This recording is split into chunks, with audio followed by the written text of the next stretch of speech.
Hello and welcome to Yoga Therapy Mallorca. This is a 6-minute or even less short explanation about what fascia is, what it does and how it needs our help in order to stay healthy throughout the years, throughout the age. Thank God today many of you know what fascia is, you have heard about it, you have experienced it. And still, if we know meanwhile that fascia is basically everywhere, that we are made of fascia, it's worthwhile to just have another look at it. Fascia is a part of the connective tissue family. This means it holds together. It holds all the 70 trillion cells together. It gives us form, it defines how big a organ is, for example, or from where to where a certain other tissue goes, a muscle, an organ, a bone, and it gives us structure.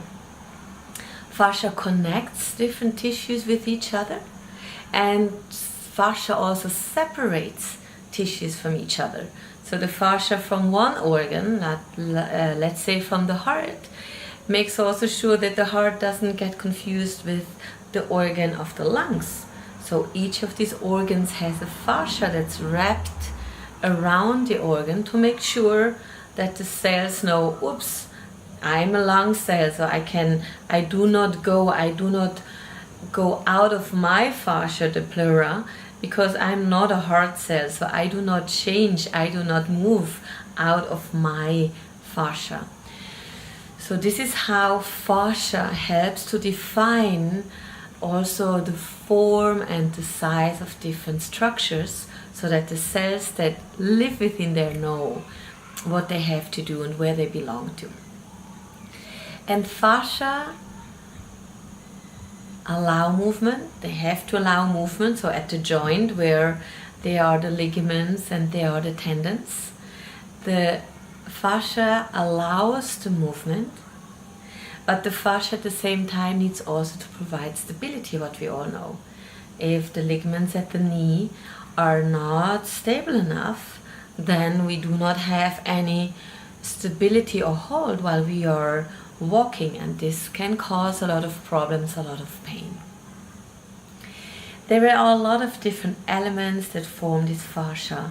There are fibrous, collagen, like gluey elements, watery elements that form this fascia.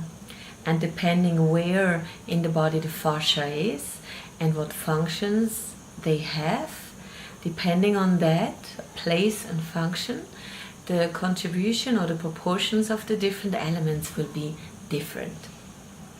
Imagine a 3D network, like an invisible spider net that's really going through our body, within our body, connecting the right little pinky toe with our left upper ear. It's really all connected with each other.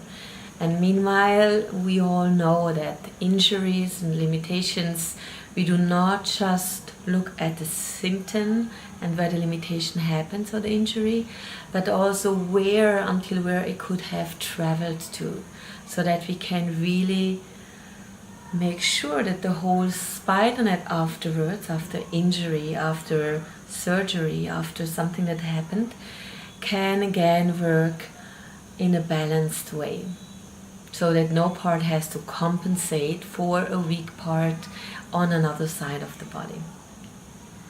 Also, through this network, through this three-dimensional spiderweb network, there are important structures running and nourishing important parts of our body. I'm talking about the meridians, the energy channels. They are running through this network to nourish the organs and support in their vital functions. Not only in a physiological way, so in the chemical functions and what they had to fulfill to keep us alive, but also in their energetic qualities, in their emotional qualities and mental qualities. This is more an aspect that we see when we study Eastern medicines. We see these aspects, and this is the part that makes it so interesting, that gives to our organs and our inner life, gives it another perspective, another connection. And meanwhile, there is even now this fascinating link between the Western and the Eastern approaches. And thanks to Dr. Daniel Cohen, who has written the book The Spark of the Machine, now we know that they are linked. Now we know it's not just a learning by heart, everything that concerns the Chinese energy, but because of embryology, hormones and fascia, there's a clear link between an explanation and synchronicity between Western and Eastern approach.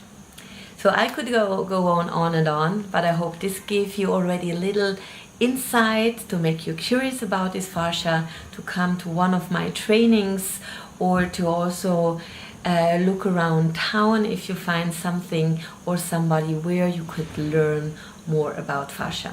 Visit my website, yogatherapymallorca.com, and see where you can find me in one of my wonderful programs. And if not, we see each other again on the online studio, and I will come up with more free lectures of yoga therapy and transformational work. Thank you so much. Namaste.